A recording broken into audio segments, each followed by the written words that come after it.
Alhamdulillah, Bapak beserta Ibu guru hebat calon guru penggerak angkatan ke-7 yang akan bertindak sebagai pemateri pada sesi yang kedua ini tentang budaya positif sekolah yang merupakan aksi nyata dari calon guru penggerak angkatan ke-7. Bapak beserta Ibu, baiklah, untuk mempersingkat waktu mungkin dikarenakan Bapak Ibu sudah pada kenal dan juga saya juga tidak mendapatkan CV dari para pemateri ini, jadi tidak perlu saya bacakan CV-nya. Nah, oleh karena itu untuk materi yang pertama kami persilahkan kepada Bapak guru hebat, yaitu Bapak Irwan Saifullah SPD, kami persilakan.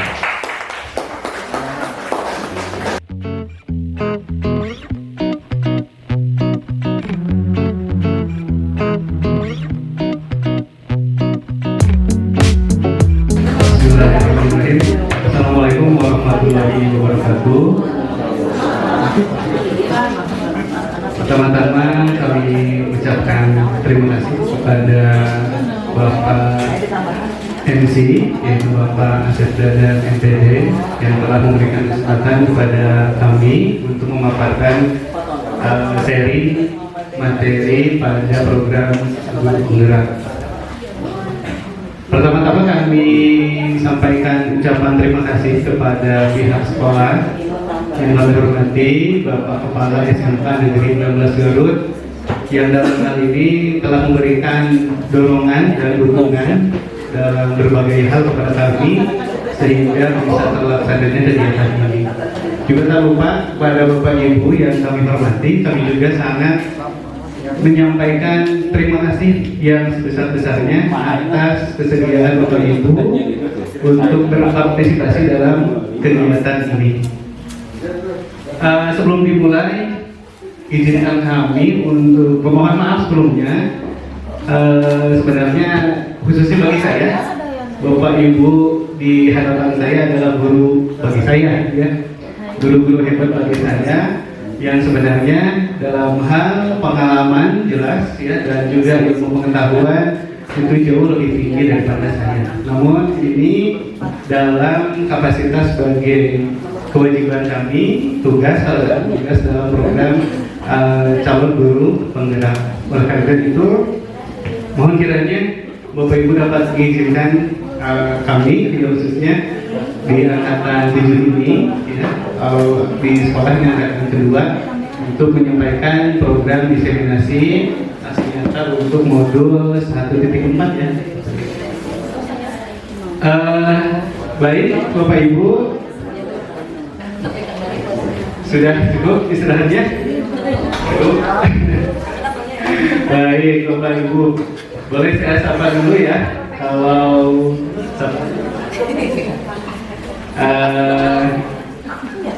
Kalau saya katakan salam dan bahagia, maka bagi Bapak Ibu juga boleh silakan untuk dijawab salam dan bahagia.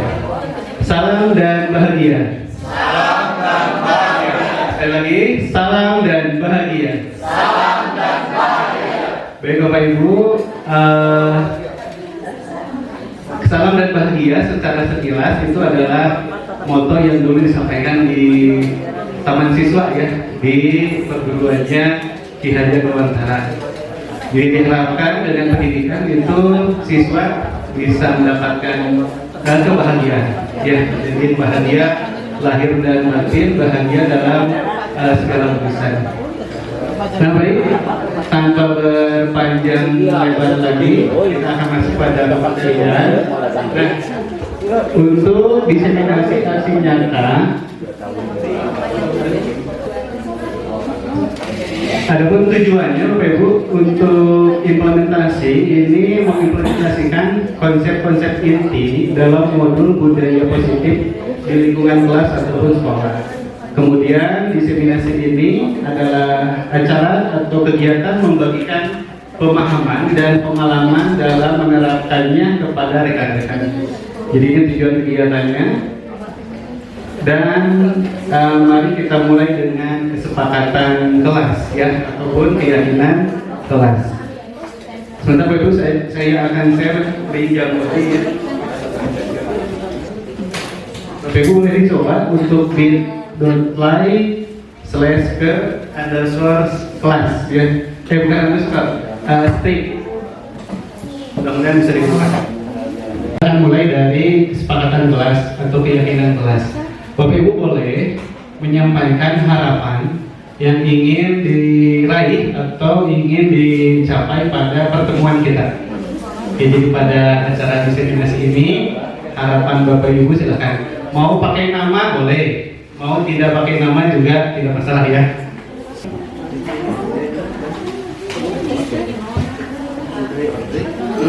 Ya, ini sudah ada yang masuk ya. Nah, kita tanggung dulu. Ya terima kasih juga ini yang membantu merapikan ya.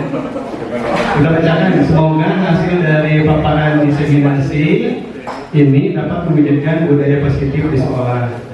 Kemudian yang kedua, memahami dan bisa mengimplementasikan budaya positif di kelas bimbingan ya. Silakan Bapak Ibu yang lain. Bapak Ibu ada yang mau menyampaikan langsung juga boleh, silakan ya. Yang menggambar mangga silakan. Terima kasih juga. Baik.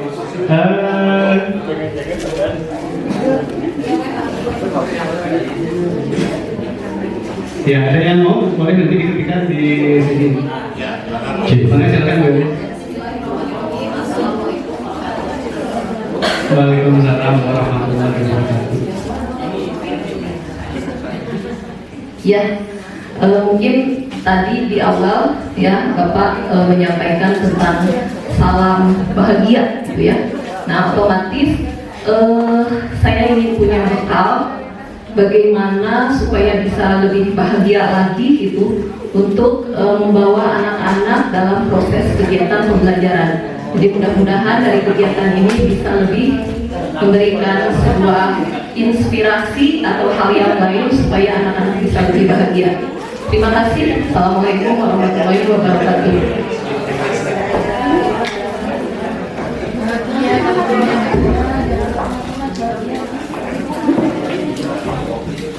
Baik, terima kasih Bu Elis ya. Semoga mendapatkan inspirasi agar nanti anak-anak bisa lebih bahagia demikiannya. Yang belum saya bacakan ini bikin bekal sudah dapat mengimplementasikan budaya positif ini semoga ada kelanjutan dari diseminasi ini karena budaya positif di sekolah sangat baik. Ya baik. Ada lagi Bapak Ibu? Mungkin kita batasi saja waktunya ya. Kalau ada yang masih muncul saya akan sampaikan, kalau tidak ada nanti juga akan kita mulai simpulkan gitu ya. Nah sementara di sini seluruh harapan ini berkaitan dengan hasil ya, output, yaitu mendapatkan ilmu ataupun wawasan tentang budaya positif, kemudian diimplementasikan dalam kehidupan sehari-hari di sekolah. Mungkin seperti itu ya Bapak Ibu, kalau kita rangkum. Nah ini berarti Bapak Ibu untuk kesepakatan kelas ini sudah bisa menjadi atau kesepakatan belajar kita nanti bisa kita ambil satu poin ya. Misalnya di sini kita saling berbagi. Nah, begitu ya. Jadi kita menyepakati saling berbagi ilmu dan wawasan tentang budaya positif untuk diimplementasikan dalam kehidupan sehari-hari. Jadi ada satu kesepakatan ya. Jadi kalimat-kalimat tadi kalau saya ambil rangkumannya, maka kita harus saling berbagi. Kita bersepakat untuk saling berbagi tentang budaya positif agar bisa diimplementasikan dalam kehidupan KBM sehari-hari. Dapat disepakati Bapak Ibu? Berarti kalau saling berbagi itu tidak hanya saya, tidak hanya kami nanti, tapi Bapak Ibu pun harus berbagi, begitu ya. Ini nanti Bapak Ibu secara teknis bisa kemudian kita pindah tampilan ya menjadi kesimpulan gitu. Yang tadi boleh saya tulis? Boleh ya? Berarti saling berbagi tentang budaya positif untuk diimplementasikan dalam kegiatan KBM di sekolah.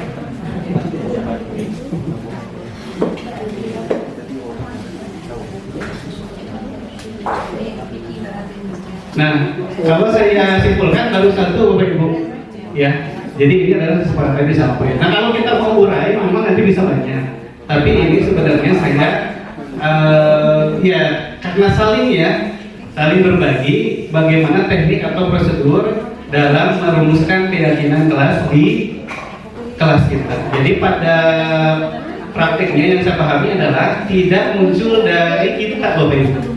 Jadi tidak muncul dari kita sebagai guru. Jadi bukan guru yang ingin ya, tetapi keduanya bersepakat. Bahkan sebenarnya awalnya adalah ditanyakan dulu kepada siswa. Nah mungkin gambarannya seperti ini. Ya, dapat dirangkum menjadi keyakinan atau kesepakatan kelas. Karena pada saat kalau harapan kan masih outputnya Ibu ya, Bapak. Kalau sudah kesepakatan berarti itu jadi kesepakatan yang harus dilakukan. Baik, izin Bapak Ibu yang jawabannya sudah bisa selesai. Nah terkait dengan apakah keyakinan atau kesepakatan, sebenarnya ini pilihan saja Bapak Ibu. Kalau keyakinan, kami landasannya adalah sebenarnya keyakinan di sini adalah apa yang menjadi kesungguhan diyakini manfaatnya. Contoh, mengapa kita memiliki peraturan tentang penggunaan helm pada saat menggunakan sepeda motor? Karena kita yakin tentang keselamatan. Mengapa kita memiliki peraturan tentang menggunakan masker? Pasti jawabannya adalah tentang kesehatan. Jadi keyakinan di sini adalah satu cara pandang terhadap manfaat nilai-nilai universal yang diperoleh. Nah di sini nilai universalnya adalah keselamatan dan kesehatan. Jadi nanti kita bisa menanyakan hal-hal apa saja yang kemudian yang diharapkan oleh siswa. Pasti tentang misal kebersihan kelas, kenyamanan kelas, keindahan kelas, begitu ya. Kalau dalam tatanan kelas. Nah ini nanti Bapak Ibu keyakinan inilah atau nilai-nilai keselamatan dan kesehatan tersebut diyakini sebagai suatu keyakinan. Keyakinan di sini adalah cara pandang tentang kesungguhan ada satu yang diyakini dia bermanfaat untuk dirinya, gitu ya. Itu salah satu sudut pandangnya. Nah dalam contoh yang ada, Bapak Ibu nanti dalam keyakinan kelas itu bisa berkembang. Contoh misalnya ya, pada keyakinan kelas 1 ya ini sifatnya setiap anggota kelas perlu belajar. Kan ini juga satu bisa dikatakan kesepakatan ya, tapi sangat rinci. Kemudian kalau contoh yang keyakinan kelas yang kelima, ini satu tidak menyebut subjek ya, tidak menyebut setiap anggota atau siswa. Di sini lebih kepada nilainya, selalu bersikap positif, senantiasa menjadi diri yang terbaik dan sampai senantiasa membantu. Nah sebenarnya ini semua bisa kita rangkum ke dalam kata kunci di keyakinan kelas yang ke-7 ini yang jadinya. Contoh misalnya hormat, bekerja dan diterima dan dimiliki. Nah ini yang merangkum seluruh usulan dari keyakinan yang pertama dan keyakinan yang ke-5. Ini lompat ke contohnya ya, ini lompat. Contoh pada hormat, kami meyakini bahwa sangat penting untuk menghormati semua orang dan barang milik orang lain. Jadi itu ya keyakinannya. Kemudian kami meyakini bahwa sangat penting untuk mengerjakan segala pekerjaan atau mengikuti kegiatan yang telah ditugaskan. Kemudian juga kami meyakini bahwa sangat penting untuk merasa diterima pada suatu kelompok dan saling peduli satu dengan yang lain. Jadi kalimatnya itu tidak kalimat peraturan, tidak, tapi kalimat yang demikian pada contoh keyakinan kelas yang ke-7 begitu. Sebagai pembuka dari saya tentang keyakinan kelas, mudah-mudahan bisa bermanfaat. Terima kasih. Saya kembalikan kepada Bapak MC untuk materi dari saya cukupkan. Terima kasih. Assalamualaikum warahmatullahi wabarakatuh. Terima kasih Pak Irwan yang telah memberikan, mohon maaf Bapak Ibu kalau misal ada hal yang perlu Bapak Ibu sampaikan. Ya, mungkin di sini di dalam pemberian atau penyampaian materi dalam baiknya kalau komunikasinya secara dua arah saja, langsung pada saat itu seperti tadi Ibu Elis. Ya, Bapak beserta Ibu yang saya hormati, baiklah untuk pemateri yang kedua di sini akan disampaikan oleh Bapak Lugi Akbar Nur Hidayat, SPD NPD. Kami persilakan.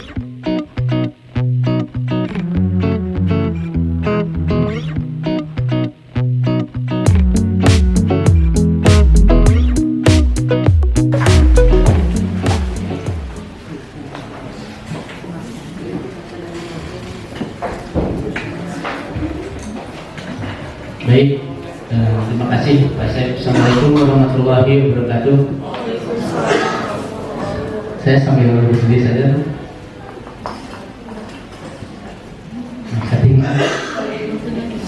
Baik, berikutnya saya akan coba untuk membahas tentang perubahan paradigma belajar dan disiplin positif.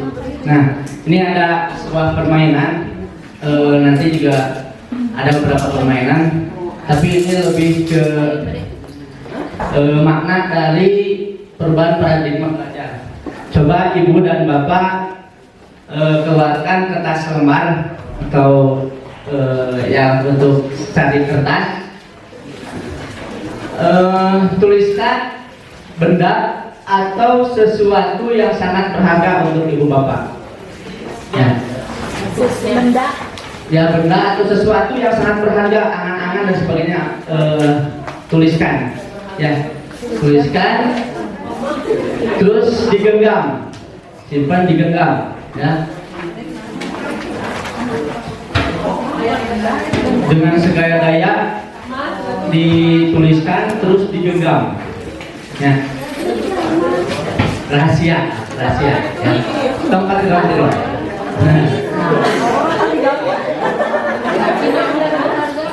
So, udah. Nah, coba.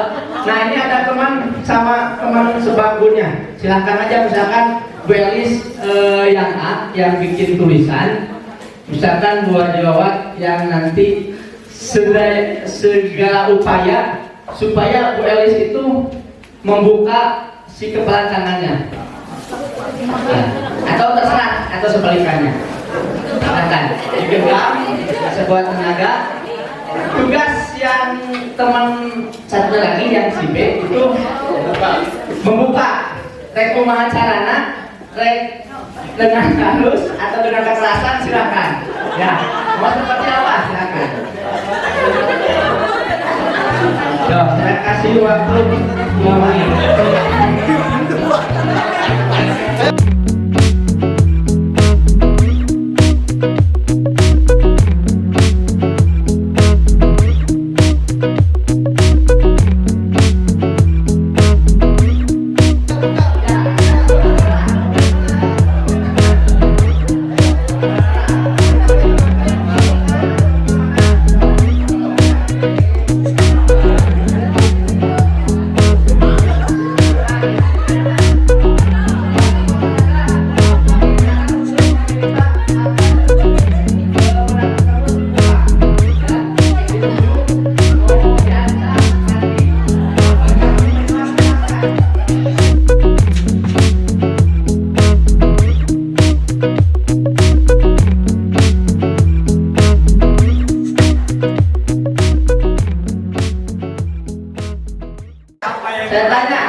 Berarti bagaimana barusan ibu dengan membujuk atau dengan kekerasan? Bu Awas membukanya nggak? Nggak buka. Padahal barusan teh sudah bikin kesepakatan. Kita teh mau tuker-tukeran aja. Oh, gitu. Nah, saya coba langsung dikasihkan, oh ya kita tukeran. Saya kasihkan, Bu Awas kan datang ke saya. Oke, kenapa Bu Awas nggak mau dibuka? Itu salah satu strategi. Bu Elis memberikan, punya ibu tetap. Oke, tepuk tangan buat itu. Baik. Nah, yang terjadi itu seperti barusan. Nah, coba saya lagi tanya lagi, bagaimana Pak Kadar dengan Mas Syukur? Saya bersikukuh Pak Budi memegang ini dan Pak Syukur walaupun pinjam alat Pak Syukur saya tetap pegang teguh terhadap komitmen ini tetap dipegang. Kalau kurang gaji Gur, Baik, ya. Oke. gaji Gur. Buka dibuka. Nah, barusan itu ya, berarti ada motivasi intrinsik ya, yang seperti apa? Cara bagaimanapun caranya, ternyata untuk mempengaruhi orang lain untuk membuka itu susah, karena orang lain itu punya keyakinan masing-masing. Ya, jadi tidak bisa di rumah oke, gue yakin tetap tidak mau membuka. Ya. Itu yang cerita nanti. Nah, saya ada pertanyaan lagi. Apakah setuju dengan pernyataan ini?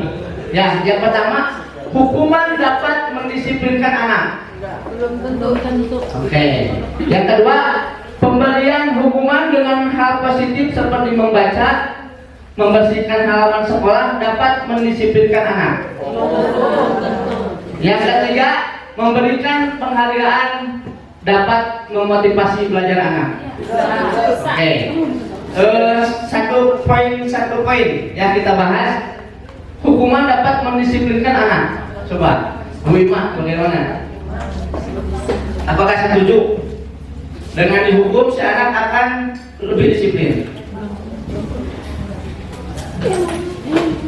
Dengan pernyataan hukuman dapat mendisiplinkan anak, mungkin untuk beberapa orang anak bisa diberlakukan, tapi tidak semua anak bisa disiplin dengan cara yang sama. Tergantung dari tingkat bagaimana anak melakukan kesalahan, atau mungkin dia melakukan apa, sejauh mana tingkatannya, sehingga hukumannya pun nanti bisa berbeda.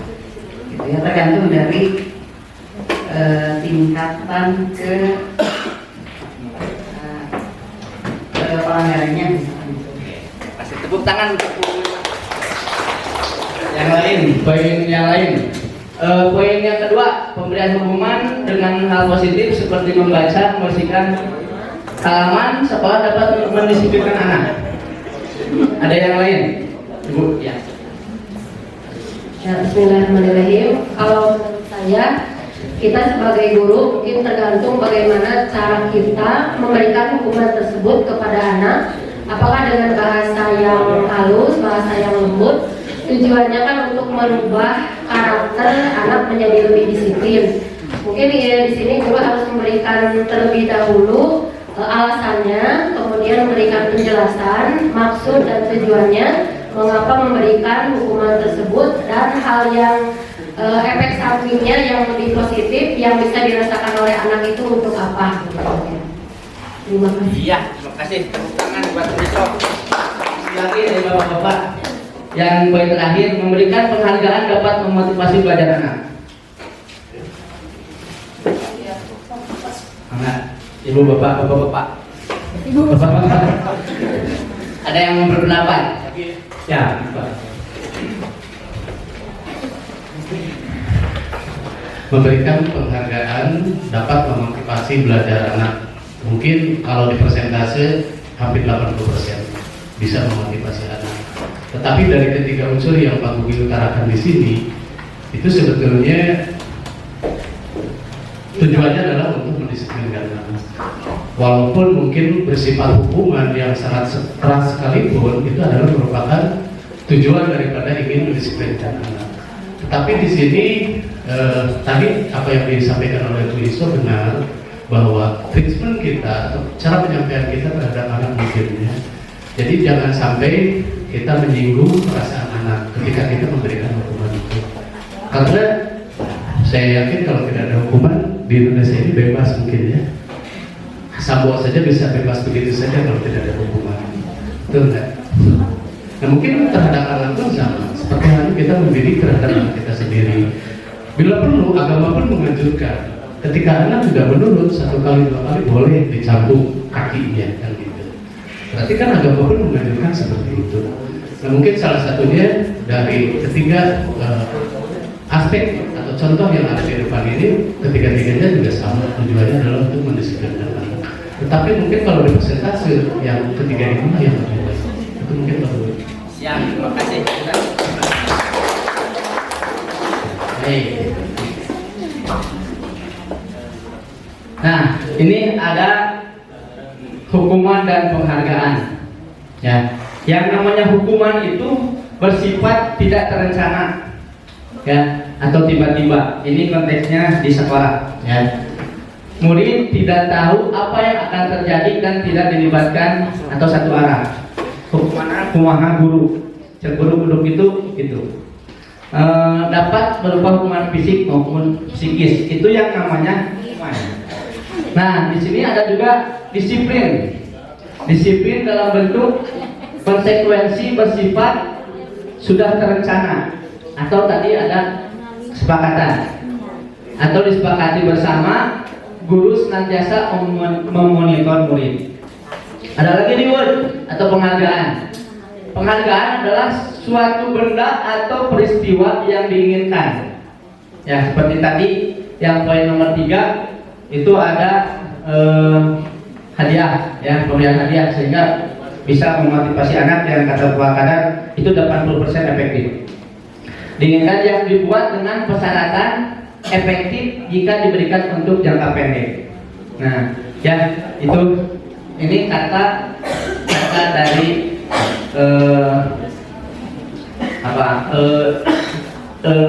ilmuwan ya tentang yang concern di dalam William Glasser ya yang concern dalam ilmu kedisiplinan atau perubahan teori kontrol. Nah, ilusi guru mengontrol murid. Nah, kita tugasnya untuk mengontrol murid. Terus yang berikutnya ilusi bahwa kritik dan membuat orang merasa bersalah dapat menguatkan karakter. Ya, kadang-kadang kan, aduh merasa bersalah, saya teh kurang kumaha sih ke kamu teh, saya mau ngambelaan anu kan ada guru yang seperti itu, ya. Membuat bersalah nanti akan ada juga dibahas oleh rekan saya selanjutnya.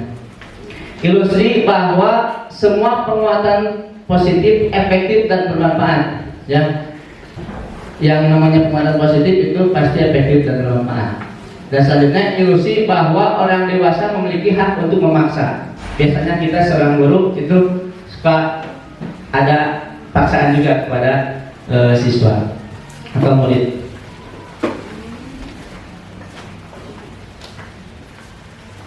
Nah, lalu apa itu disiplin positif? Silahkan. Disiplin itu apa?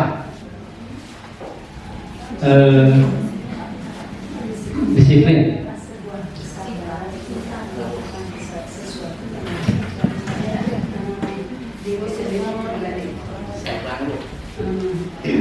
Menurut saya disiplin adalah segala sesuatu pekerjaan yang lahir daripada kesadaran diri sendiri dengan bertanggung jawab.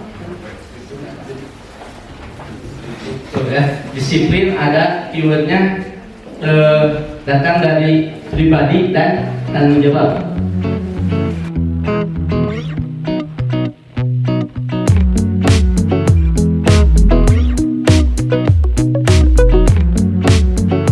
Berikutnya yaitu insya Allah akan disampaikan oleh Bapak Asep Irawan SST.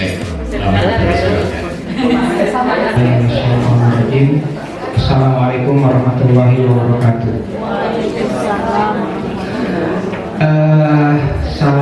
bahagia untuk guru-guru hamba semuanya.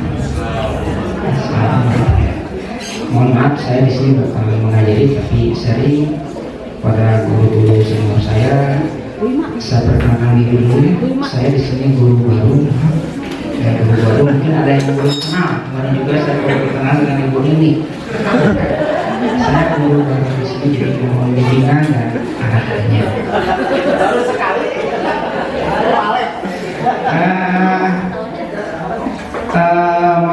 Saya ke bagian untuk membacakan presentasi atau menyampaikan presentasi itu motivasi perilaku manusia. Tapi sebelumnya kita breaking dulu ya. Kayaknya sudah Bapak Ibu guru hebat, tolong sekarang coba kita ambil kertas atau tisu yang ada di sekitar Bapak Ibu. Iya, ini ada di Ada?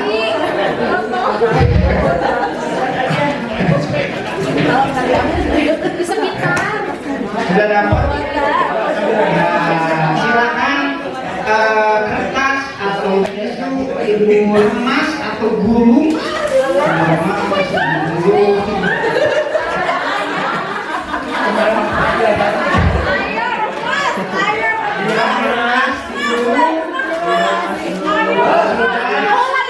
Silakan dikenakan ke temennya.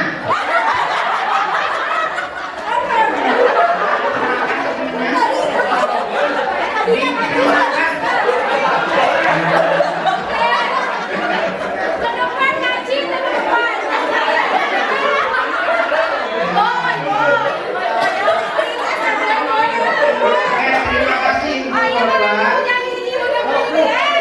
Jadi ternyata ada yang melemparkan, ada yang mengasihkan dengan baik, ada yang menyelamatkan.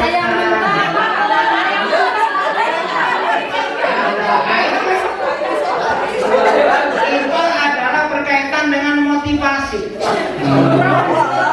Kenapa dia melemparkannya? Kenapa dia mengasihkan dengan baik-baik?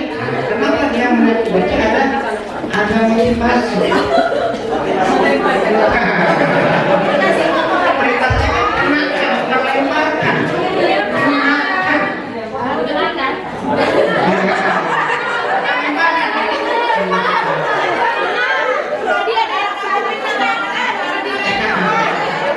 Baik Bapak Ibu semuanya, ya, motivasi perilaku manusia. Ini saya membacakan, mungkin sharing membacakan, karena saya juga mungkin nanti bisa tambahkan apa yang saya sampaikan tidak bisa dipahami karena kita berbagi. Ini saya menyampaikan, saya pahami. Motivasi perilaku manusia. Jadi motivasi perilaku manusia adalah apa yang mendasari alasan apa dia berbuat seperti itu, seperti tadi perintahnya karena tapi ada yang melemparkan. Ya. Motivasi yang ke satu menurut Diana Gosen, ya, orang itu berbuat menghindari ketidaknyamanan atau hukuman. Yang pertama itu. Yang kedua ada juga motivasi yang kedua melakukan perbuatan karena itu mendapatkan imbalan atau penghargaan dari orang lain. Kebanyakan kita ini ya, dan kita melakukan sesuatu karena dibutuhkan, ada penghargaan. Yang ketiga, orang itu berbuat itu karena ada dorongan menjadi orang yang mereka inginkan, menghargai diri sendiri dengan nilai-nilai yang mereka percaya. Motivasi intrinsik. Tapi yang kedua tadi motivasi ekstrinsik, ya, motivasi dari luar. Kalau yang ketiga adalah motivasi dari diri. Nah, kita bagaimana supaya anak didik kita bisa mempunyai motivasi dari diri? Nah, itu. Kemudian yang selanjutnya berkaitan juga dengan motivasi itu adalah kebutuhan dasar manusia.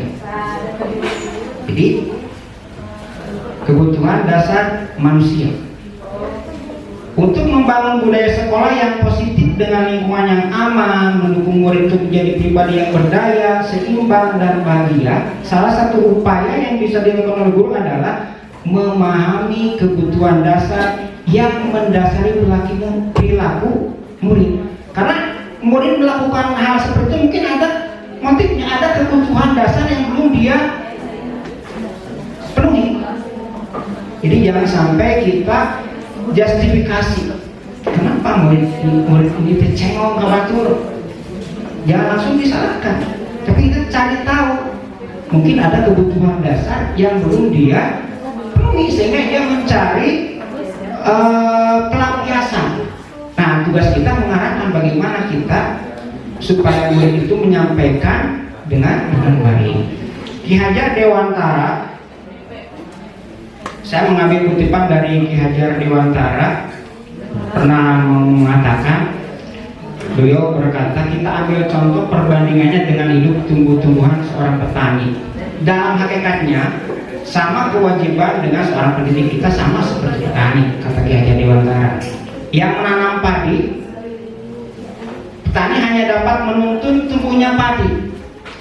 Ia dapat memperbaiki kondisi tanah, memelihara tanaman padi, memberi pupuk, air, membasmi hama, ulat atau jamur-jamur yang mengganggu hidup tanam padi dan lain sebagainya.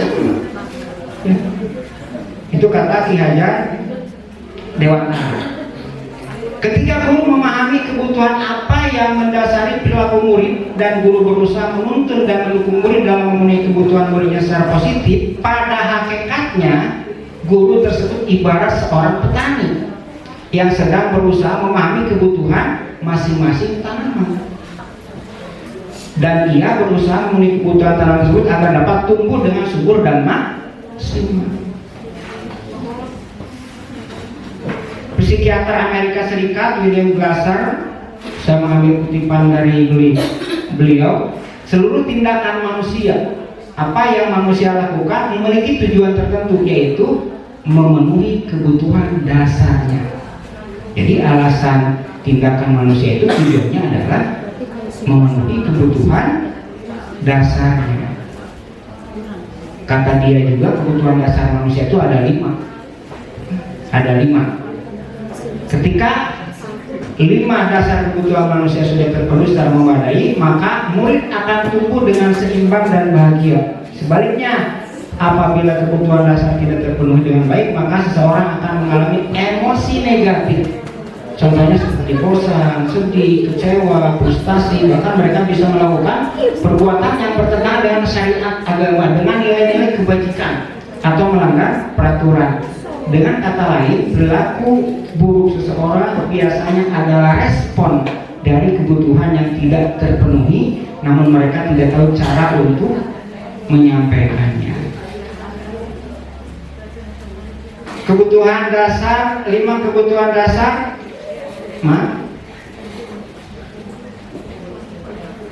Apa 5 kebutuhan dasar manusia yang harus bisa dipenuhi secara memadai? Nah, ini ada 5 kebutuhan dasar menurut Glasser. Yang pertama, kebutuhan bertahan hidup atau survival. Ya, ini berhubungan dengan fisiologis jasmani. Misalnya, jelas kesehatan kebutuhan dasar manusia, rumah jelas, makanan jelas, kebutuhan merasa aman juga kebutuhan, termasuk kebutuhan bertahan hidup, survival, kata Glasser. Agar murid dapat belajar dengan baik, maka kebutuhan mereka akan rasa aman, pangan, sandang, dan papan harus terpenuhi. Logikanya, bagaimana mungkin mereka bisa belajar dengan baik bila mereka datang ke sekolah dengan perut yang lapar, atau bila rumah mereka kebanjiran, longsor, kebuan. Kemudian kebutuhan dasar yang kedua menurut Glasser adalah merasa diterima. Kebutuhan dasar setiap manusia itu merasa diterima atau love and belonging. Kita juga ingin merasa diterima, merasa dicintai, merasa dibutuhkan. Keinginan tetap terhubung dengan orang lain seperti teman, keluarga, teman kerja, kelompok di mana kita tergabung, Setiap murid ingin menjadi bagian yang berharga dari kelasnya. Setiap murid ingin menjadi bagian yang berharga dari sekolahnya. Mereka juga ingin diterima oleh orang lain. Dan kelompoknya bahkan murid yang paling ceek pun, nolempeng sekalipun, jauh di dasar hatinya from the bottom of the love, ya betul bahasa Inggris, dari lubuk hati yang paling dalam, dari lubuk hati yang paling dalam, mereka itu ingin diperhatikan.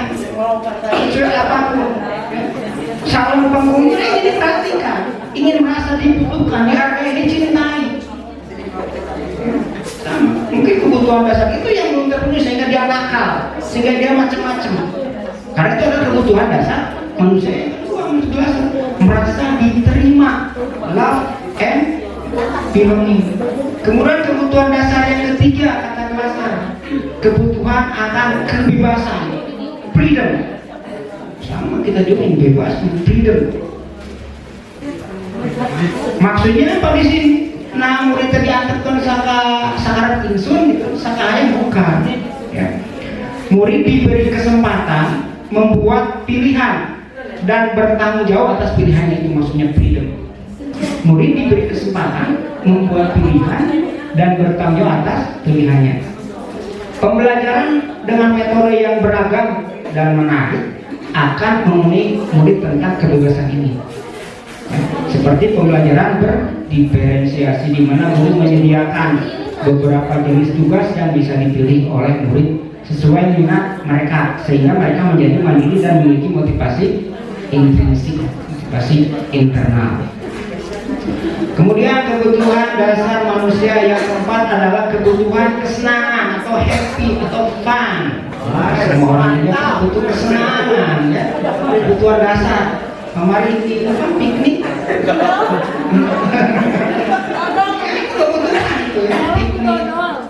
Kebutuhan dasar kesenangan. Jangan sepelekan kebutuhan murid untuk merasa senang.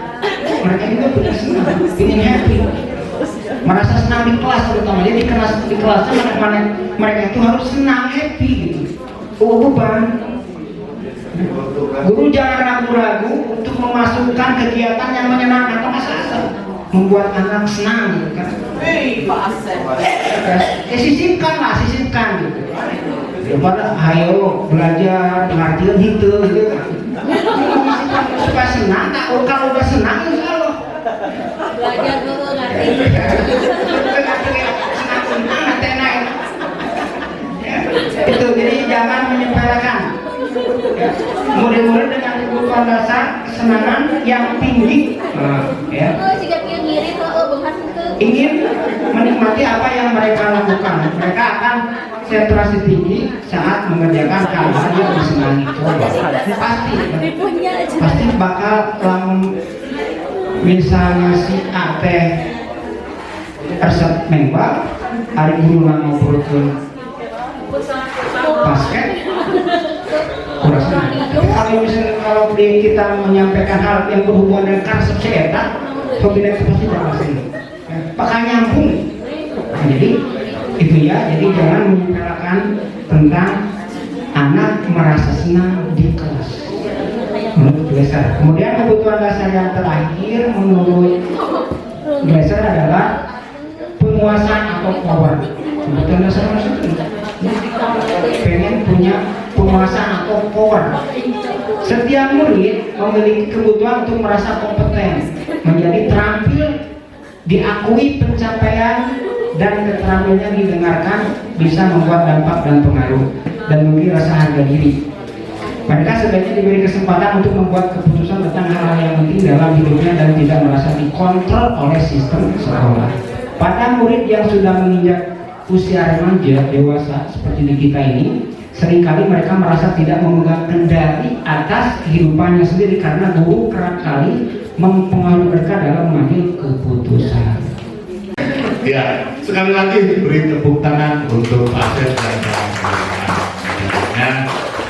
Tadi banyak mengutip tentang dari ilmuwan Glasser dan Ki Hajar Dewan. Mudah-mudahan kehidupan kita ini merupakan glaser atau kehadiran di zaman now gitu kan ya. Terima kasih selamat. Nah untuk yang terakhir mungkin entah jadi apa, tidak mungkin jadi kehadiran atau jadi glaser, entah Bu Justina jadi apa yang baru. Maka Bu Justina silakan.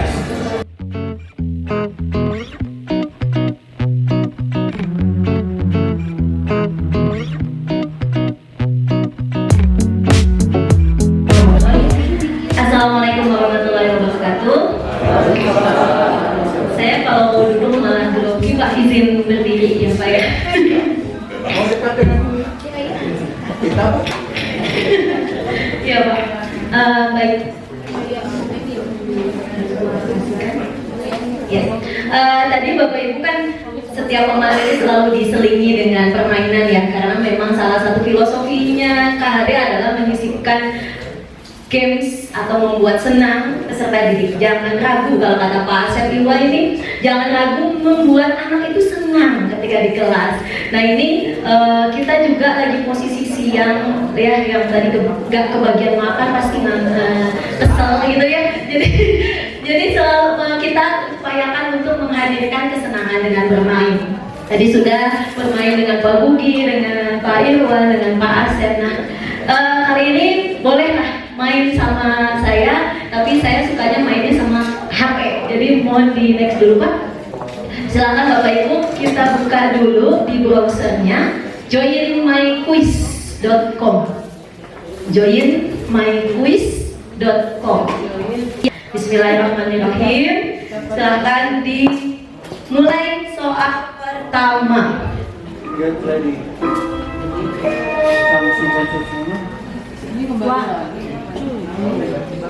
Mencatat 100 kali di dalam buku kalimat. Saya tidak akan terlambat. Itu termasuk sanksi atau hukuman. Sudah? Benar? Jawaban Ibu? Oke. Iya. Ini juga biasanya berkaitan dengan perolehan skornya lewat ini ya. Nah itu. Di waktu soalnya. Next, kita masuk ke soal yang kedua. Menggantikan kertas tugas teman yang telah dicoret-coret.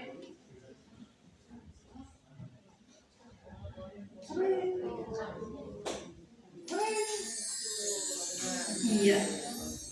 Times out. Gimana hasilnya Bapak Ibu? Sekarang sudah tahu bedanya sanksi, hukuman dengan konsekuensi. Ternyata beberapa hal yang kita lakukan masih kita salah menempatkannya gitu kan ya. Nah, itu salah satu games yang bisa dihadirkan di kelas kuisis ya.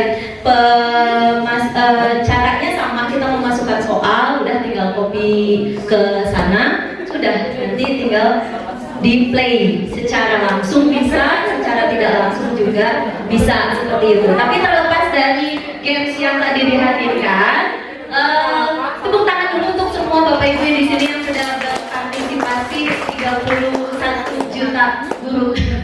Nah, intinya adalah saya ingin mengawali dengan yang biasa dilakukan oleh Bapak Ibu guru, termasuk saya, dalam memberikan suatu treatment kepada anak ketika melakukan kesalahan gitu. Kadang bisa berupa hukuman, kadang bisa berupa sanksi atau konsekuensi seperti itu.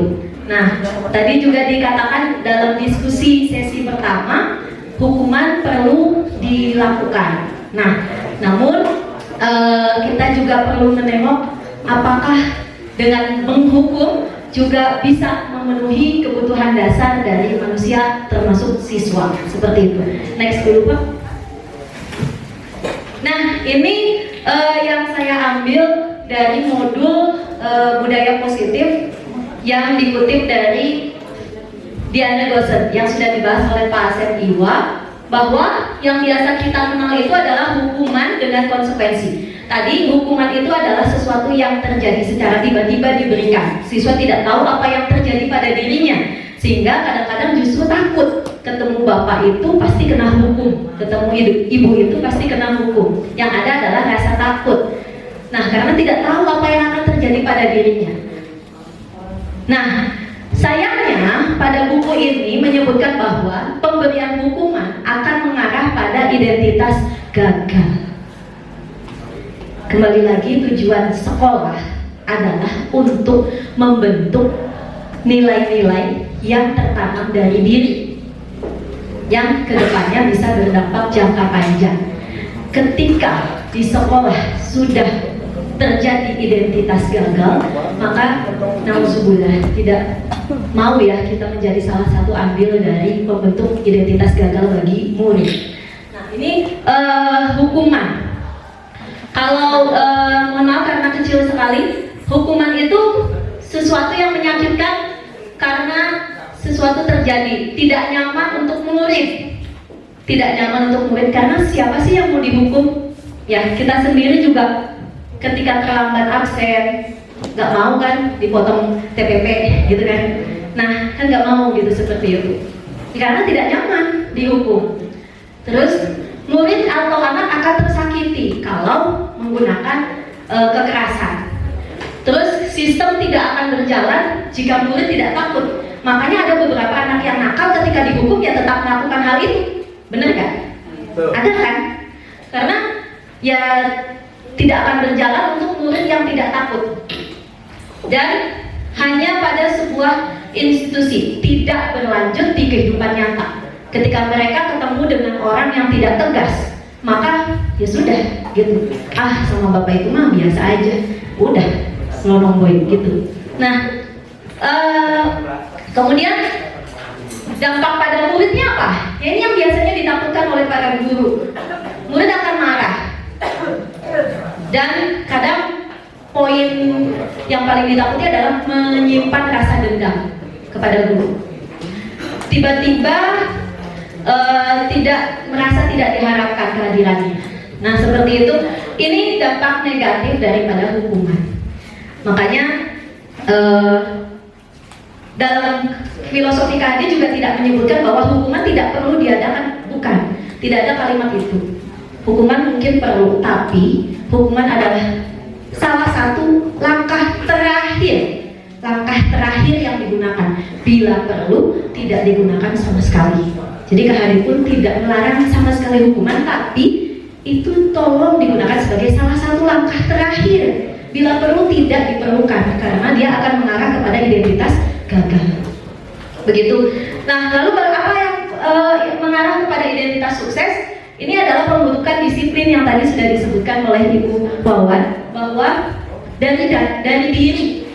Nah, kalau timbulnya dari diri sendiri, ini ada dua bentuk. Tadi yang kita kenal konsekuensi, biasanya kan kita kalau datangnya terlambat 5 menit, 15 menit tidak boleh masuk ke kelas ya, kan gitu konsekuensi. Biasa kita lakukan. Nah, ini konsekuensi. Alhamdulillah Bapak Ibu, ini termasuk mengarah kepada identitas sukses. Jadi mulailah sedikit-sedikit ke arah yang memberikan konsekuensi. Namun di sini ada perasaan tidak nyaman juga untuk murid, tapi dalam jangka waktu pendek. Nah, ini penguatannya juga hanya berlaku dalam waktu pendek juga. Jadi hanya untuk misalkan hanya Ibu A yang menerapkan ini, Ibu Guru B tidak, ya sudah. Jadi hanya pada saat itu saja. Dan ini biasanya guru yang capek karena harus memonitoring. Biasanya kita suka ngasih cap positif gitu kan untuk keaktifan siswa dan lain sebagainya. Ini yang guru yang harus kontrol, guru yang harus mensupervisi. Nah, nanti ini konsekuensi ini dua pihak. Jadi antara guru dan siswa melakukan kesepakatan. Seperti yang tadi di awal dicontohkan oleh Pak Irwan, kesepakatan kelas. Nah, ini akan membentuk konsep diri yang baik dan taat peraturan. Sayangnya hanya taat peraturan. Nah, muncullah istilah baru yang namanya restitusi. Restitusi ini juga membentuk identitas sukses ke depannya. Karena restitusi ini yang membuat konsekuensinya, yang membuat pilihannya adalah murid. Jadi murid yang akan ditanya, Jadi kamu mau mempertanggungjawabkannya gimana? Seperti itu. Jadi menguatkan untuk murid dalam jangka waktu panjang, karena mereka akan berpikir, saya harus memperbaiki masalah ini, caranya gimana? Nah, korban yang jadi korban ini, misalkan dalam hal pemukulan dan sebagainya, yang jadi korban ini akan merasa mendapatkan ganti rugi yang baik, gitu. Masalah terpecahkan dan murid belajar bertanggung jawab terhadap perilakunya. Fokusnya pada pemecahan masalah dan tanggung jawab. Jadi guru di sini nanti akan berfungsi sebagai peran kontrolnya di mana. Nah, ini akan dibahas di slide selanjutnya. Jadi sudah mulai beralih dari hukuman, sedikit-sedikit kita tinggalkan ke konsekuensi, kalau bisa kita tuju ke restitusi. Ini juga hal yang baru bagi saya, karena ternyata posisi kontrol guru itu ada 5. Yang pertama, penghukum. Biasanya penghukum ini menggunakan hukuman fisik atau verbal, kata-kata. Kamu, gitu. Nadanya tinggi, mata melotot, jari menelunjuk. Bajunya, ya gitu. Seperti itu penghukum biasanya. Pembuat merasa bersalah, tipe yang kedua. Pembuat merasa bersalah biasanya nada suaranya lembut, memelas, kadang memasang mimik yang sedih, gitu, lesu, gitu. Kamu tidak kasihan sama ibu dimarahin terus loh sama kepala sekolah gara-gara kamu, gitu kan? Itu adalah tipe yang pembuat merasa bersalah. Nadanya halus, gitu. Yang ketiga, teman. Sebagai teman, nada suaranya ramah, akrab, bercanda, gitu. Kamu mah gini lagi. Nah, biasanya itu sebagai teman. Senyum jenaka dan biasanya disisipi dengan lelucon. Itu sebagai teman. Yang keempat, pemantau. Nah, ini biasanya yang menerapkan konsekuensi, posisinya adalah sebagai pemantau, menggunakan sanksi atau konsekuensi, stiker, cap, dan sebagainya. Termasuk saya sendiri. Dan yang kelima, ini yang saya baru tahu, ternyata guru juga bisa menjadi manajer. Dulu saya cita-citanya pengen banget jadi manajer, bukan guru, gitu kan? Karena kayaknya enak gitu jadi manajer, gitu ya.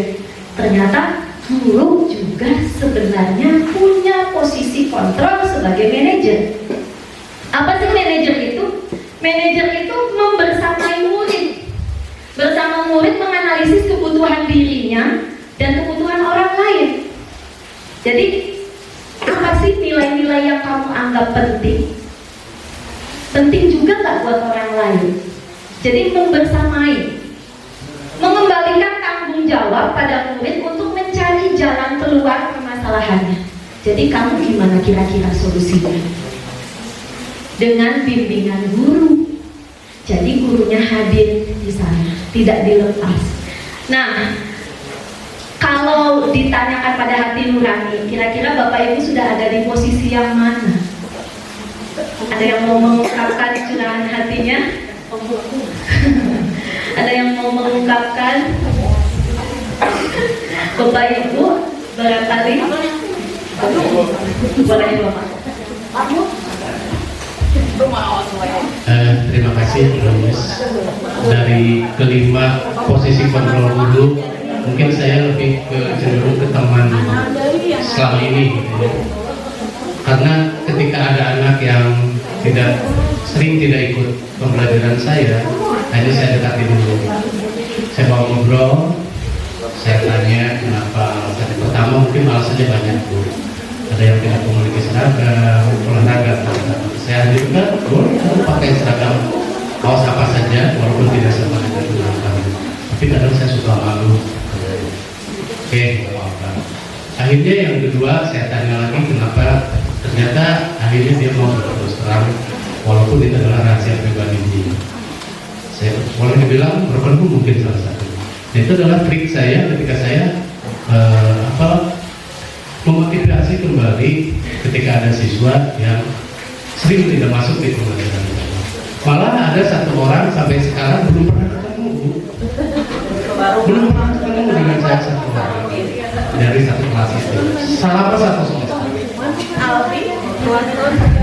Oke lah, mungkin tidak disebutkan namanya, tapi ketika dia butuh nilai saya, karena saya pun bingung memberikan nilai apa gitu ya. Dari kehadiran saja alfa semua gitu dari awal. Apakah hanya pelajaran saya saja atau memang hanya di hari pas pelajaran olahraga? Makanya saya pun bingung mau mendekatinya karena dengan anak itu belum pernah ketemu sampai sekarang. Malah oleh Bapak Wali kelasnya sudah diajukan mau ketemu, janjinya mau ketemu dengan saya. Saya tunggu dari pagi sampai siang di sini juga tidak berani datang. Entah takut entah gimana. Tapi insya Allah suatu saat mudah-mudahan di semester 2 ini saya pun akan menghampiri dia. Ya kita mungkin bicara dari apa sih alasannya gitu. Terus juga mungkin ke manajer juga. Artinya mengarahkan anak bagaimana caranya supaya dia kembali mau belajar. Karena olahraga ini salah satu mata pelajaran yang cukup menyenangkan saya. Karena hampir 80% kita praktek di lapangan. Karena tidak ada anak yang tidak suka sepertinya dengan mata pelajaran olahraga, walaupun di awal kontrak belajar itu saya selalu bertanya apa yang paling sukai ya. Menyukai sesuatu bukan berarti bisa. Akhirnya kita arahkan dan alhamdulillah anak-anak yang diajar ya punya prestasi. Itu mungkin Bu. Terima kasih Pak Kadar atas berbaginya.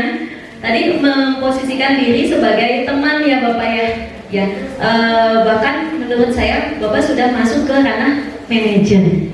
Karena langkah-langkah yang tadi Bapak tempuh dari awal pendekatan ke siswa tidak langsung itu manajer. Kalau teman, posisi teman ini biasanya ciri khasnya begini. Ketika ada siswa datang terlambat, cengengesan, kan gitu ya, tidak merasa bersalah. Terus sama kita nih, kamu lagi. Udahlah sana. Untung sama ibu ketemunya. Nah itu posisi teman. Jadi tidak merasa bersalah karena ya udah kita masih sama teman gitu, biarin aja. Nah itu yang bahayanya. Dia akan segan ke kita, tapi tidak segan ke guru yang lain. Karena kalau sama yang dianggap sebagai gurunya adalah teman, ya dia segan, tapi kalau tidak, ya sudah diabaikan. Nah, tapi kalau Bapak melakukan pendekatan, itu lebih ke manajer. Bapak ini tepuk tangan dulu dong untuk Pak Kadar. Sudah berada di posisi manajer, karena sudah mulai membimbing dan mencari tahu apa sih alasannya, gitu. Nah, ini next berikutnya. Nah, kaitannya dengan motivasi yang terbentuk, kita kan pengennya motivasi yang dari dalam dan berlaku jangka panjang. Nah ini motivasi dengan posisi kontrol guru. Kalau kita berada pada posisi penghukum dan pembuat merasa bersalah, itu nanti akan ke mengarah identitas gagal. Kontrolnya kontrol negatif. Ya.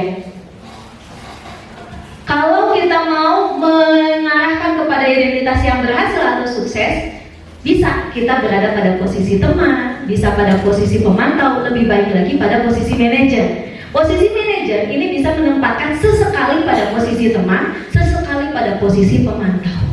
Ketiganya mengarah pada motivasi yang intrinsik sebenarnya, atau pembentukan identitas sukses. Next. Bagaimana caranya? Nah ini dia. Caranya gimana sih gitu ya? Ini ada yang dikenal dengan segitiga restitusi. Mungkin sebelumnya pernah dibahas pada CGP yang sebelumnya. Segitiga restitusi ini hanya 3 tahapan. Yang dilakukan pertama adalah menstabilkan identitas. Ini yang pertama.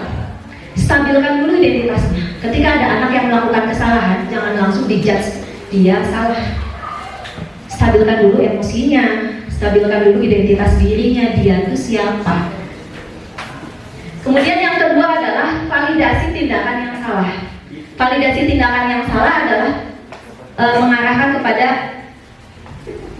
kejadian apa yang dilakukannya. Barulah kita menanyakan keyakinannya. Ya, balik lagi ke keyakinannya. Karena menurut Diana Gosen, tahapan untuk memudahkan para guru dan orang tua ini tidak hanya guru, orang tua juga dalam melakukan proses disiplin positif ini bisa menggunakan segitiga restitusi. Berikutnya, Ini akan saya bukan kesalahan menjadi orang yang bisa sukses, gitu. Kalimat yang biasa diutarakan oleh guru, gak apa-apa berbuat salah, gak apa-apa, gitu. Gak apa-apa terlambat sesekali, kan gitu. Tidak ada manusia yang sempurna. Kadang kita juga harus memposisikan diri. Aku juga pernah melakukan itu. Lalu ada kalimat yang ibu mah tidak penting kamu ini salah siapa atau tidak tertarik mencari siapa yang salah, tapi ibu ingin bersama kamu mencari solusi. Nah itu biasanya untuk menstabilkan identitas. Nah kadang kalimat yang sering ditanyakan, sekarang kamu lagi jadi teman yang baik gak buat diri kamu sendiri? Setidaknya buat diri kamu sendiri deh. Coba stabilkan dulu emosinya, baru masuk ke tahap 2. Langkah kedua adalah validasi tindakan yang salah. Jadi setiap tindakan yang dilakukan itu pasti punya tujuan. Anak yang terlambat sekalipun pasti ada tujuannya, entah itu membantu orang tua terlebih dahulu atau lain hal. Pasti ke sana arahnya, memenuhi kebutuhan dasar yang dimaksud tadi Pak Asep. Kalau kita sebagai guru bisa memahaminya, kita akan bisa menemukan cara yang paling efektif untuk memenuhi kebutuhan tersebut. Jadi gimana cara tahu kebutuhan dasarnya? Tadi didekati dengan kalimat-kalimatnya biasanya. Padahal kamu bisa melakukan kesalahan yang lebih buruk dari ini, tapi kamu tidak melakukannya. Hebat kan itu? Itu juga harus diapresiasi, gitu. Kamu pasti punya alasan mengapa melakukan itu. Nah pasti nanti siswa akan mulai terbuka. Ketika gurunya sudah mendukung dia, kamu pasti punya alasan lah ini kenapa bisa terjadi. Nah siswa pun akan terbuka. Beda dengan kok terlambat lagi, gitu. Udah pasti tutup untuk ceritanya dari siswa itu. Atau boleh juga kamu boleh bangga pada dirimu karena kamu telah melindungi sesuatu yang penting buatmu. Biasanya ini untuk kasus-kasus yang berantem. Kata si ini itu yang salah, kata si ini yang salah. Kita bisa menguatkan mereka dengan ya nggak apa-apa, berarti kamu melindungi diri kamu, gitu kan. Nah itu untuk validasi tindakan yang salah, untuk mengetahui juga kebutuhan dasarnya bahwa dia ingin berkuasa. Next, barulah setelah mulai stabil dan sudah mulai terbuka dengan alasan-alasan dibalik kesalahannya, baru kita tanyakan keyakinannya. Dengan cara apa yang dia inginkan? Apa sih yang kita percaya sebagai kelas? Kalau di awal kita sudah bikin kesepakatan kelas, lebih enak lagi. Misalnya tidak boleh terlambat. Menurut kamu kenapa sih harus disiplin waktu, gitu? Nilai-nilai apa yang diyakini? Emang kedepannya kamu mau jadi seperti apa, gitu? Diarahkan kepada apa yang dibayangkan tentang dirinya untuk masa depannya, gitu. Nah ini salah satu kalimat saja, masih banyak kalimat lain yang bisa digunakan dari segitiga restitusi. Berikutnya, nah kalau ini hanyalah video praktik segitiga restitusi. Jadi dalam modul itu diminta untuk membuat skenario gimana sih kita mentreatment suatu anak yang melakukan kesalahan.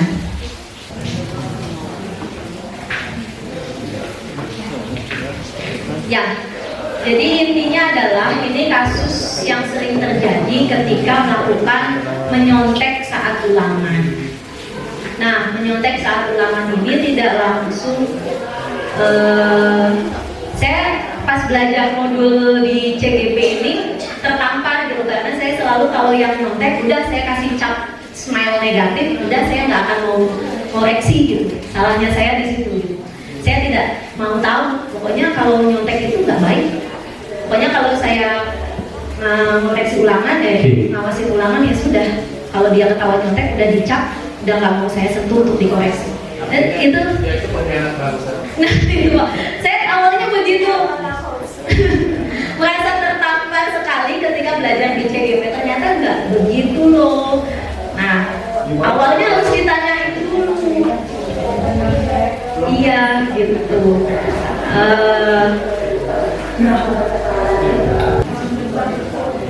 Gak bisa ya? Nah, ya. Jadi intinya awalnya adalah saya tanyakan dulu. Ketika ketahuan dia nyontek, maka langkah pertamanya adalah, ini nilai kamu bagus, bangga nggak dengan nilai ini? Nah, pertamanya dia jawab bangga, gitu kan pasti. Coba benar nggak? Bangga, gitu.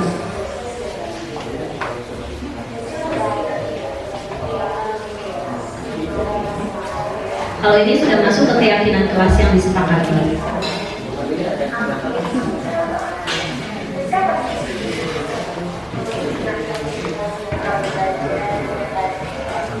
Kalau kita sudah punya kesepakatan kelas, maka kita ingatkan anak tersebut, kamu saat ini melanggar, kamu saat ini tidak memenuhi nilai yang mana, kesepakatan yang mana.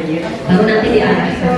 Kira-kira gimana supaya tidak terjadi lagi seperti itu?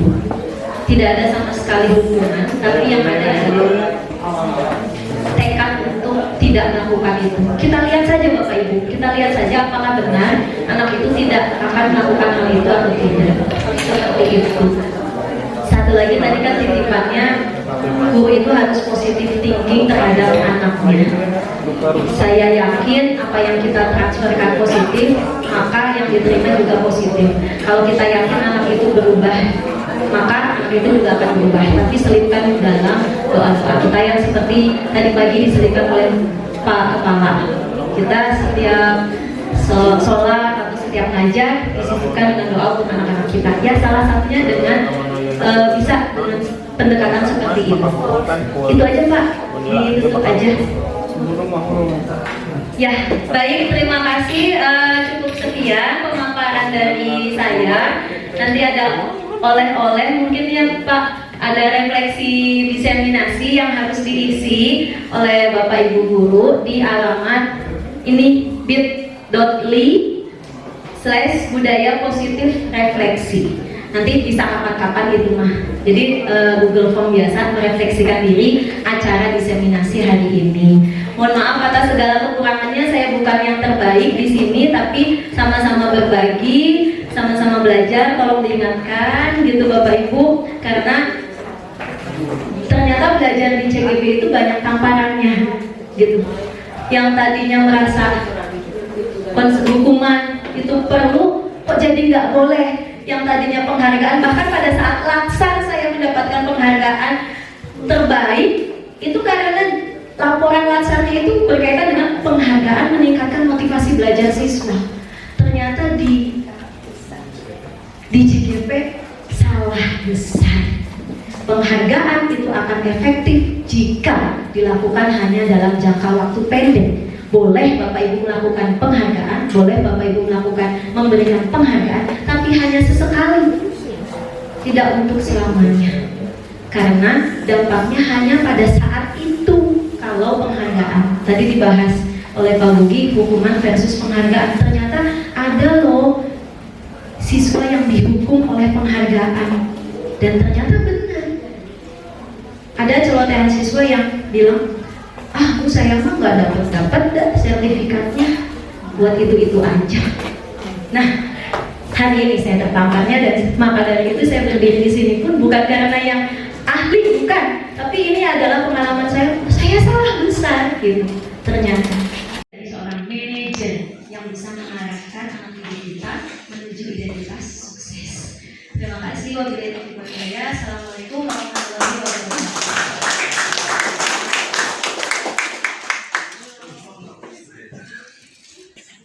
Terima kasih Bu Justina telah memaparkan keunggulan dari tiap-tiap paslon yang terakhir Bu Yusya. Ya, saya juga berulang lagi karena saya sudah didahului oleh Bapak Ibu di Pak Supri tangan untuk saya lakukan. Jadi terima kasih sekali lagi Bapak beserta Ibu. Dari awal acara kita mulai pukul 10 lebih 18. Oh, Bu Elis. Oh, maka Bu Elis. Maka sebelum di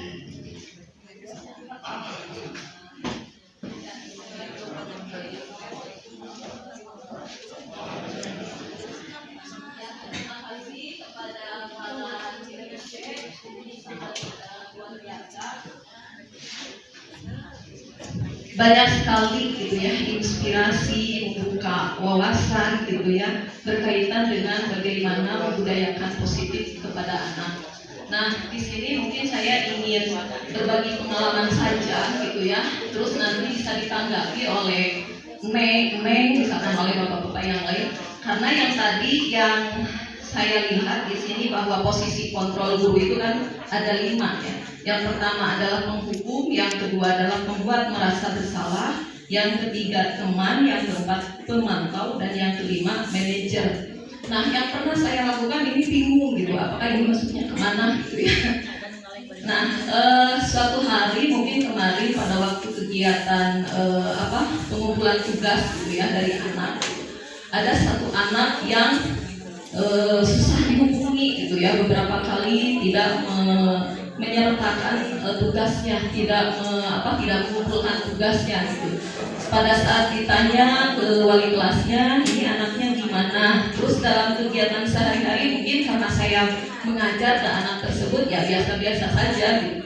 Nah, sampai akhirnya saya visit ke anak tersebut gitu, menanyakan jadi di sini saya sendiri gitu ya pada waktu itu hanya menceritakan kisah saya selama dulu pada waktu sekolah gitu. Ini misalkan namanya A, misalkannya si A, kalau ibu mah dulu ini memiliki suatu kesalahan terbesar gitu ya, terus ada penyesalan gitu. Kenapa ibu dulu waktu sekolah hanya termotivasi untuk menghindari suatu pernikahan gitu ya.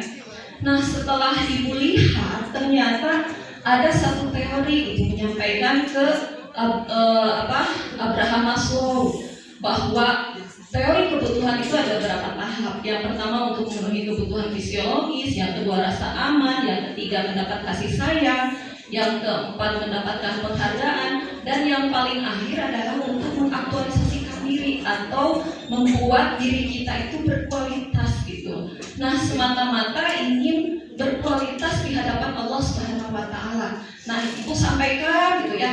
Ibu dulu itu nggak tahu apa sih hakikat belajar. Ibu nggak tahu sebetulnya apa sih manfaat belajar gitu. Yang ibu tahu bahwa dulu pada waktu SMA, ibu takut dikawinin ya gitu, karena terus terang saja setelah lulus SMP itu banyak yang ke rumah gitu ya, yang mau melamar ya. Nah, oleh sebab itu makanya sama orang tua juga dikasih tahu gitu. Coba kalau Elis gitu ya, kalau Elis misalkan nggak mau menikah berarti harus sekolah. Jadi sudah terekam dalam pikiran bahwa saya sekolah itu supaya tidak cepat-cepat menikah gitu ya. Itu yang pertama kesalahan besar yang saya alami dulu gitu.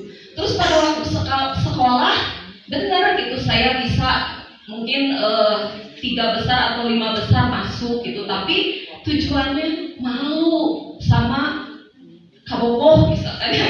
Nah, kenapa ibu punya motivasi seperti itu? Nah, menurut A, kenapa misalkan ya? Jadi istilahnya hanya menceritakan kisah ibu dulu gitu, jangan sampai apa yang ibu rasakan ini sama kamu juga ada rasa penyesalan gitu ya. Nah, itu yang pertama mungkin berkaitan dengan ini. Apakah ini maksudnya kemana gitu ya? Karena kalau dari tadi bersama murid menganalisis seperti itu ya. Nah, itu yang pertama. Yang kedua berkaitan dengan yang tadi misalkan Neng memanggil gitu ya, memanggil siswa. Nah, ibu juga pernah dulu ada anak yang menyontek ya. Kebetulan ibu menyampaikan begini gitu ke anak.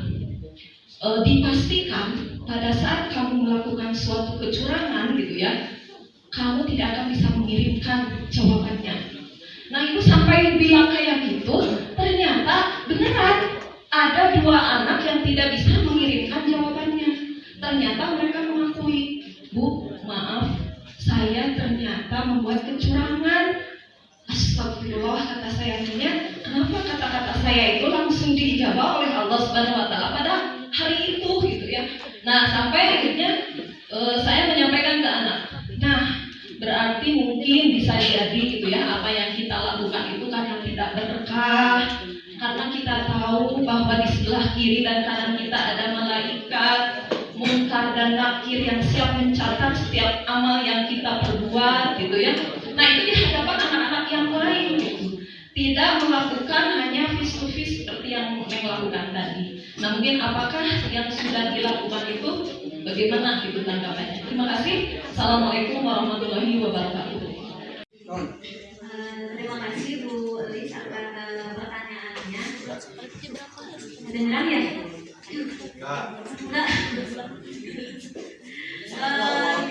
Kalau tadi lihat dari langsung, sebenarnya kalau ditanya posisi kontrol guru yang mana, posisi kontrol guru manajer itu bisa masuk ke teman, bisa masuk ke pemantau. Jadi sesekali kalimat di modulnya itu sesekali kita bisa menjadi teman, sesekali menjadi pemantau. Jadi kadang ya, memang menimbulkan kebingungan. Jadi sebenarnya posisi kontrolnya sebagai apa? Tapi kalau dilihat dari ceritanya tadi, saya rasa sudah masuk ke manajer ya Pak ya. Nah, karena awalnya dimulai dari menstabilkan identitas siswa, tidak langsung menyalahkan, bahkan ibu menceritakan dulu kesalahannya. Berarti kan ada di salah satu kalimat di situ, ibu juga dulu pernah kok melakukan ini. Gitu. Jangan sekali-kali malu mengakui kesalahan yang pernah dibuat dulu kepada anak. Karena kita juga pernah nakal pada zamannya, gitu kan. Nah, makanya stabil itu adalah langkah menstabilkan identitas untuk siswa. Saya tidak sendiri, gitu. Ternyata ada yang pernah melakukan seperti ini, bahkan guru saya sendiri. Nah, apa yang bisa dipetik? Nah, tujuannya barulah validasi tindakan yang salah. Tadi ibu sudah melakukan, menurut kamu ini apa motivasinya ibu seperti itu, gitu kan? Artinya kan dua arah. Tidak melulu kalau ibu ceritanya hanya tentang perjalanan ibu saja gitu sampai dia yang ngantuk, ya udah itu baru hanya sebagai pendongeng gitu. Tapi kalau ibu memberikan pertanyaan gimana ya menurut kamu gitu kan, artinya mengajak siswa. Inilah manajer itu membimbing, mengarahkan siswa untuk berpikir kira-kira benar nggak tindakan ini, sesuai nggak dengan nilai-nilai yang diyakini. Karena pastinya setiap manusia itu sebenarnya putih kok, suci kok gitu. Artinya baik kok. Pasti ada nilai-nilai yang diyakini gitu kan. Nah, kita arahkan ke situ. Menurut kamu benar nggak sih? Gitu. Nah, itu sudah tahap kedua, validasi tindakan yang salah. Bahkan sampai ketiganya mungkin menanyakan keyakinannya. Entah tadi diceritakan dulu di tahap ketiganya, menanyakan keyakinan itu goalnya adalah nanti gua akan tanya, nanti ke depannya kamu mau jadi seperti apa? Kalau misalkan dia sudah jawab, saya pengen jadi orangnya seperti ini. Nah, berarti harus kayak gimana kalau orang sukses tuh? Kalau saya mau jadi pemimpin, harus kayak gimana kalau orang pemimpin? Nah, gitu jadi. Ketika sudah sampai pada tahap 3, ketika sudah tahu tentang keyakinan goalnya dia, hidup di dunia itu untuk apa? Ya sudah, kita tinggal arahkan dengan pertanyaan-pertanyaan selanjutnya. Jadi menggali, pokoknya guru tuh gali terus ke anak supaya mereka sendiri yang menemukan jawaban. Nah itu akan berdampak jangka panjang. Oh, jadi dulu saya begini bilangnya. Gitu Ibu. Mungkin untuk yang pertanyaan pertama sudah terjawab Ibu ya. Kalau yang kedua itu tentang apa tadi? Restitusi. Oh iya, nah itu Bu. Mungkin untuk yang kedua, jangan langsung di depan kelas menegur. Bisa nanti misalkan udah mau keluar kelas nih, ikutin dulu.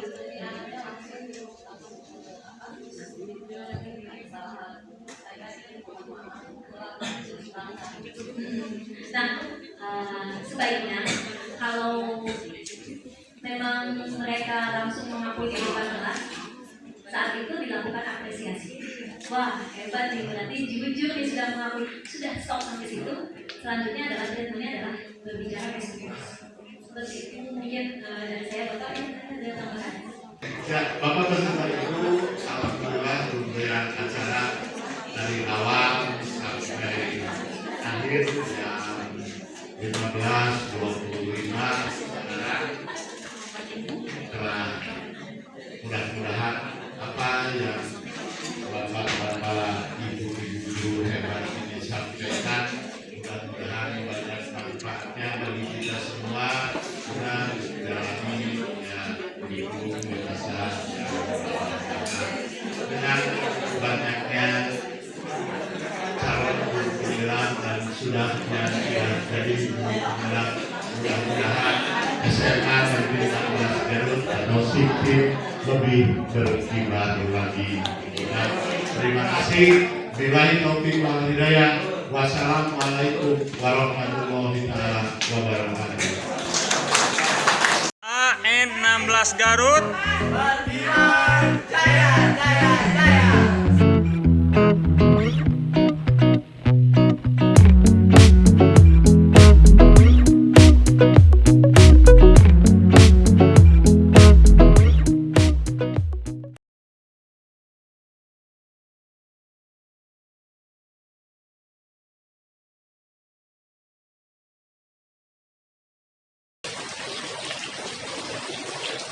Alwan, baju seragamnya itu keluar-keluar.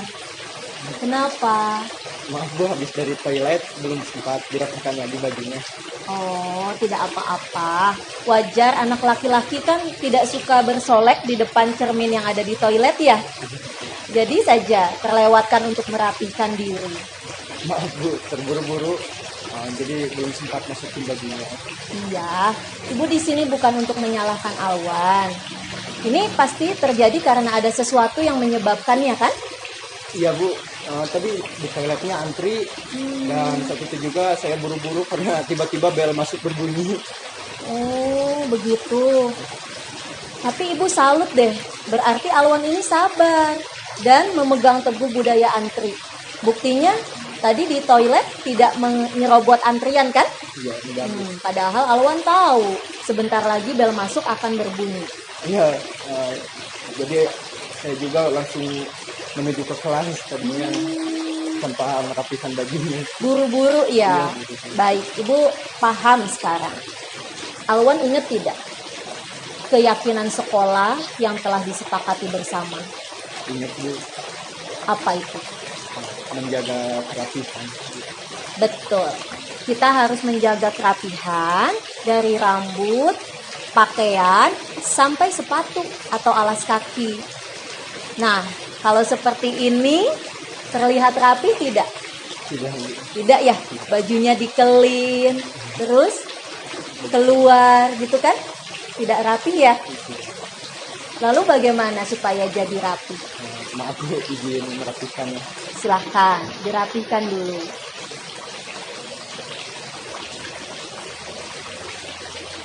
Sabuknya kemana? Lupa Bu di rumah. Lupa. Nah, dirapikan dulu. Sekarang, supaya kejadian ini tidak terulang lagi, apa yang bisa Alwan lakukan? Nah, supaya tidak terburu-buru lagi, saya juga harus bisa mengatur waktu dengan baik.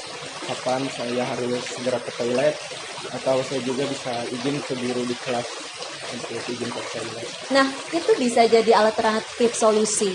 Ya, Alwan tahu kapan harus ke toilet, kapan harus meminta izin terlebih dahulu dengan guru kelas.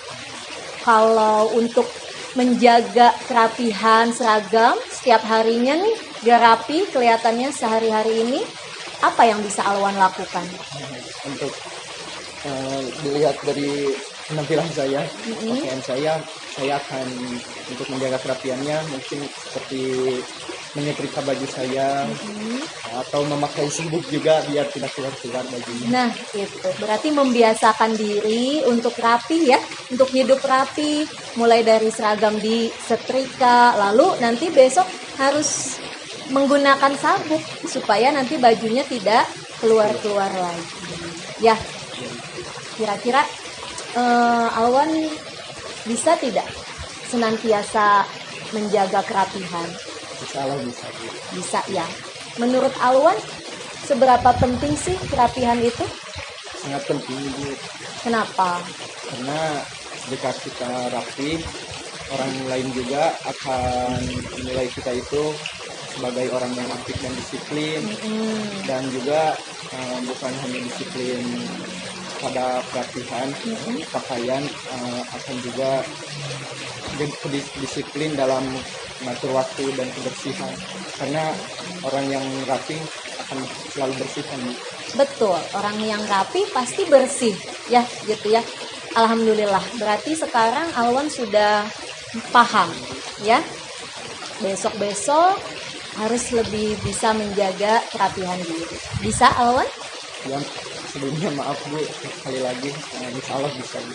Iya, terima kasih telah bersedia untuk memperbaiki diri. Silahkan kembali lagi ke kelas ya.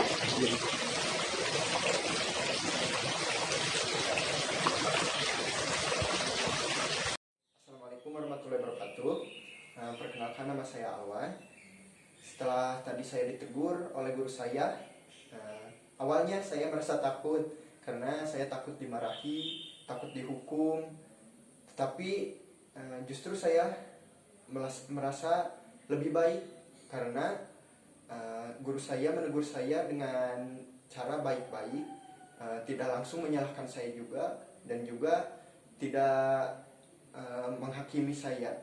Justru guru saya memberikan rasa tenang kepada saya dan juga membimbing saya untuk mencari solusi untuk permasalahan saya sendiri, sehingga dari cara menegur guru saya lebih terbuka, lebih jujur juga, dan juga lebih bertanggung jawab, dan tambah sadar bahwa setiap hal-hal kecil yang baik seperti kedisiplinan, kerapihan, kebersihan juga sangatlah penting. Mungkin saya insya Allah tidak akan mengulangi kesalahan itu lagi. Saya sudah sadar bahwa semua itu salah dan juga tidak baik. Mungkin sekian dan terima kasih. Bismillahirrahmanirrahim. Assalamualaikum warahmatullahi wabarakatuh. Perkenalkan, nama saya Evita Astuti, saya guru dari SMA 16 Garut. Saya juga sebagai rekan kerja dari Justina Jajiro sebagai CGP anggota 7 SMA 16 Garut. Di sini saya akan menyampaikan setelah mengikuti diseminasi budaya positif oleh CGP angkatan 7 SMA 16 Garut, khususnya pada materi posisi kontrol guru oleh rekan saya Justina Jajiro, saya jadi bersadar bahwa untuk menumbuhkan disiplin positif oleh pada murid, kita harus memposisikan diri sebagai manajer dan menerapkan segitiga restitusi. Untuk itu, saya menjadi termotivasi untuk belajar menjadi guru yang terbaik.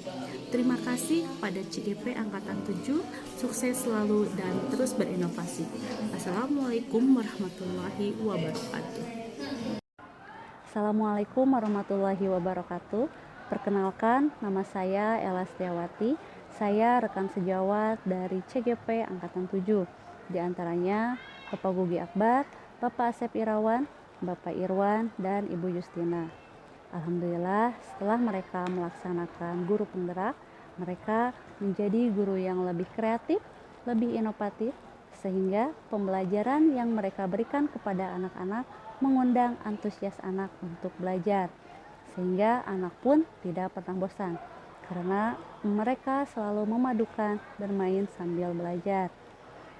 Nah, untuk para CGP Angkatan 7, semoga sukses selalu dalam mengikuti guru penggerak. Mudah-mudahan menjadi guru yang lebih kreatif, lebih inovatif, dan memberikan perubahan dalam diri kita semua sebagai guru untuk mendidik. Terima kasih. Wassalamualaikum warahmatullahi wabarakatuh. Bismillahirrahmanirrahim. Assalamualaikum warahmatullahi wabarakatuh. Perkenalkan, saya Sofyan Nurjaman, Kepala SMA 16 Garut. Alhamdulillah, pada tahun ini di CGP Angkatan ke-7 SMA 16 Garut mengirimkan 4 orang calon guru penggerak, yaitu atas nama Asep Irawan, Gugi Akbar, Irwan Saifullah, dan Justina Jajiro. Dan alhamdulillah dalam tahap awal program pendidikan CGP Angkatan ke-7 ini Keempatnya telah berkontribusi positif untuk perkembangan pendidikan di SMA 16 Garut. Mulai dari meningkatkan pemahaman guru melalui diseminasi, juga pembiasaan positif terhadap para siswa untuk meningkatkan kesadaran para siswa dan kontribusi-kontribusi lainnya demi perkembangan mutu pendidikan di SMA 16 Garut. Terima kasih. Demikian, wassalamualaikum warahmatullahi wabarakatuh.